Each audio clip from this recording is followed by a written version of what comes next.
गीत राखी के हमर सब भाई सब के लेल बहिन कहै छै आहाने बिसरब कहियो राखी के त्योहार यौ सहोदर भैया आहाने बिसरब कहियो राखी के त्योहार यौ सहोदर भैया किया बिसरब कहियो राखी के त्योहार यो सहोदर भैया। जिनका जिनका अपना बहन सो प्यार हुए और जे बहन के अपना भाई सो प्यार हुए अपन भाई के लेल और अपना अपना बहन के लेल ताली बजा दियो सब गोटे।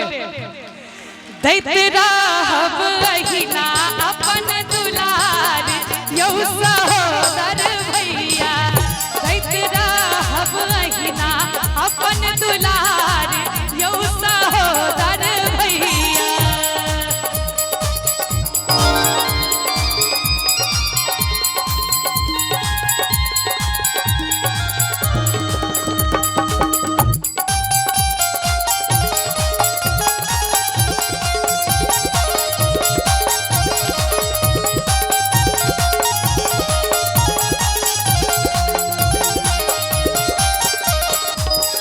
जहिना सुभद्रा लेला भेलखिन कन्हैया यौ सहोदर भैया।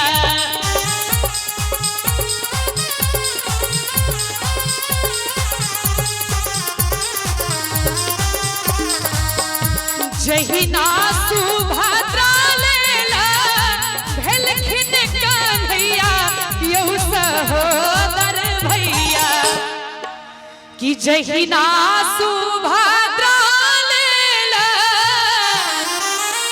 भेलखिन कन्हैया यौ सहोदर भैया।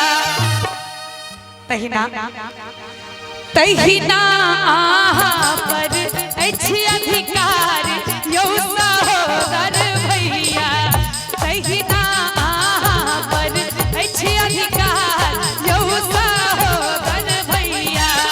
दैते रहब अहिना अपन दुलार यौ सहोदर भैया दैते रहब अहिना अपन दुलार यौ सहोदर भैया दैते रहब अहिना अपन दुलार यौ सहोदर भैया।